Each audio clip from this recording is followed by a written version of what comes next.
भगवान गौतम बुद्ध, विश्व रत्न बोधिसत्व संविधानकार डॉक्टर बाबा साहेब अम्बेडकर, इनके कार्यों को, प्रतिमा को त्रिवार वंदन करता हूं। बहुजन के सभी महानायक, उनको वंदन करता हूं। इस धम्मपीठ पर उपस्थित पूज्य भंते, उनका सामने संघ, उनको वंदन करता हूं। भारतीय बौद्ध महासभा के सभी पदाधिकारी, समता सैनिक दल के सभी पदाधिकारी, उपस्थित भाई और बहनों, बड़ी खुशी हो गई। गुजरात में इतना बड़ा प्रोग्राम देखते हुए, इतनी संख्या में जन समुदाय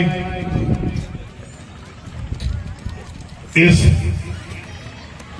हलिया गांव में इकट्ठा हो गया, हरमखिया गांव में इकट्ठा हो गया और उन्होंने धम्म दीक्षा ले ली। मैं उनको बधाई देता हूं, मंगल कामना देता हूं।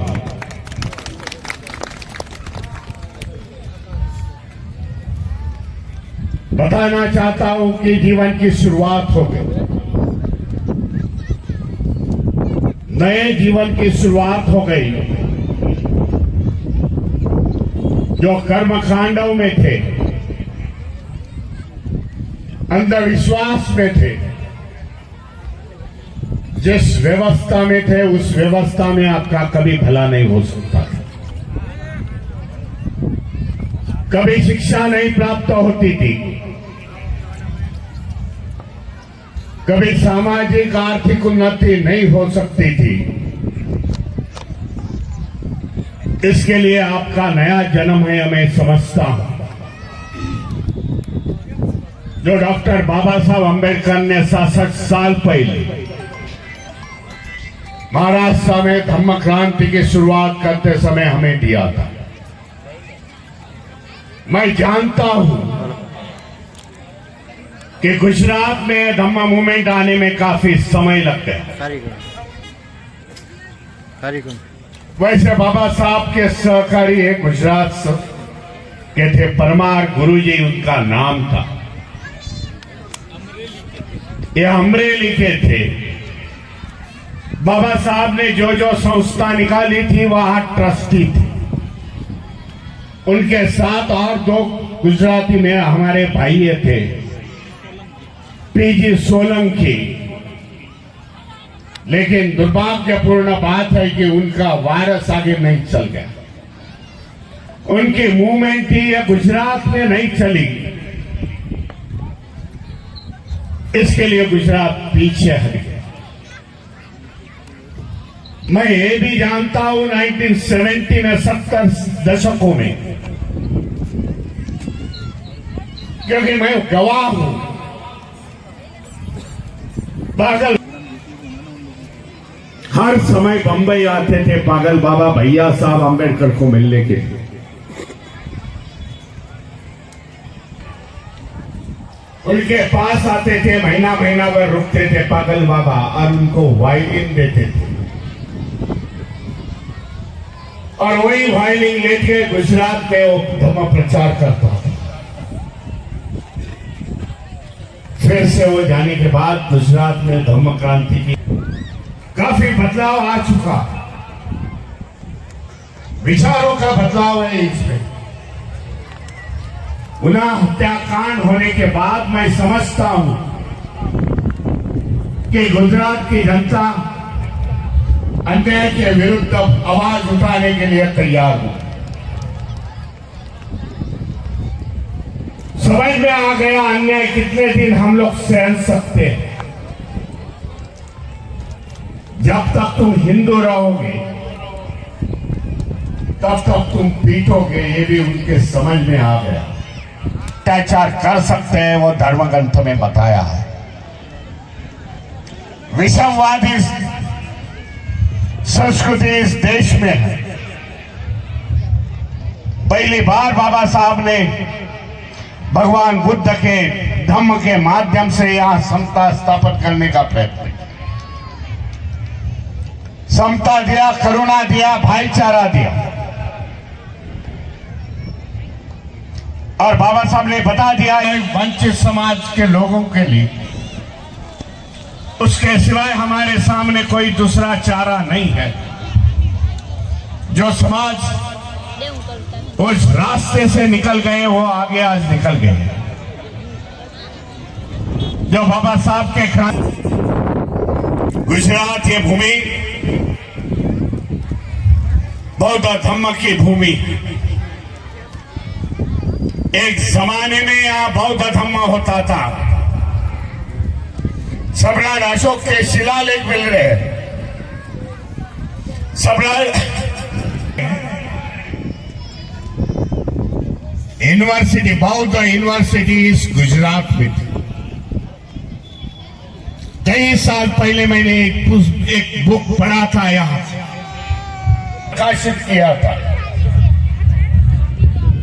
बुद्धिज्म इन गुजरात स्टेट, ऐसा उसका नाम था। 200-250 पन्ने का ये बुक है। और उसमें दिखा था कि गुजरात की भूमि ये भगवान बुद्ध की भूमि है। यह उसके इतिहास के पन्नों पर लिखा हुआ। आज आप सभी ने धम्म दीक्षा ले ली। कोई नहीं है, हम लोग फिर से हमारे धम्म में, बुद्ध धम्म में गए हैं, ये सोचना पड़ेगा। जिसको घर वापसी हम बोलते हैं। आज देश में ये सिलसिला चल रहा है कि हजारों और लाखों के संख्या से लोग फिर से विचारों का परिवर्तन।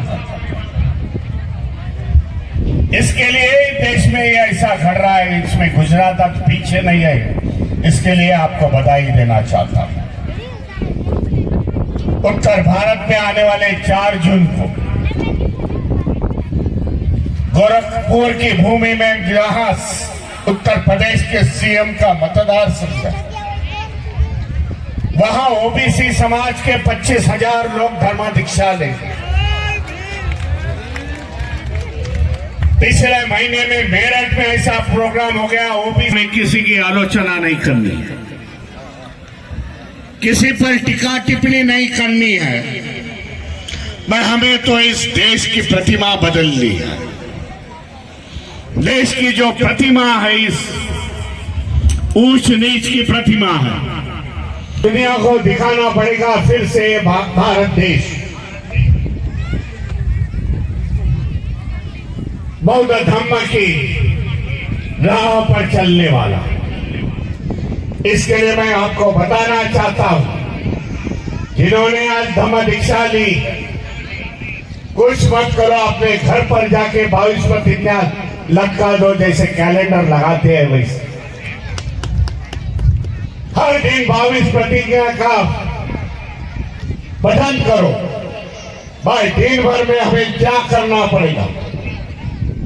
इसी कारण हम बौद्ध धम्म की ओर चलेंगे। हमें इस देश में बौद्ध संस्कृति निर्माण करनी, हमें इस देश में हमारी पहचान निर्माण करनी है। जो बौद्ध पहचान है वो हमें निर्माण करनी है। इसी वजह से हमारी आने वाली पीढ़ी ये धम्म का कारवा आगे लेके जाएगी। मैं धन्यवाद देता हूँ छोटे छोटे बच्चों को, जिन्होंने अपने नाटक के रूप में, जिन्होंने अपने गाने के रूप से धम्म की बात आपके सामने रखी। उनको मैं धन्यवाद देता हूं। क्यों, जो भाषण से नहीं होता, जो इस संवाद से नहीं होता, वो बच्चों ने करके दिया। उसके लिए मैं धन्यवाद देता हूं। आप सभी को धन्यवाद देता हूं। मैं आगे सोचता हूं आने वाले समय में इसी प्रकार के कार्यक्रम, इसी प्रकार के धर्मांतर के कार्यक्रम हम इस गुजरात में देखना चाहते हैं। पिछली बार जैसा मैंने बोला था आने वाले समय में गुजरात पर मैं ज्यादा कॉन्सेंट्रेट करूंगा, गुजरात में ज्यादा से ज्यादा मैं आऊंगा। ये वचन मेरा आने वाले समय में पूरा करता हूं। मैं सभी को धन्यवाद देते, नमो बुद्धाय, जय भीम, जय संविधान।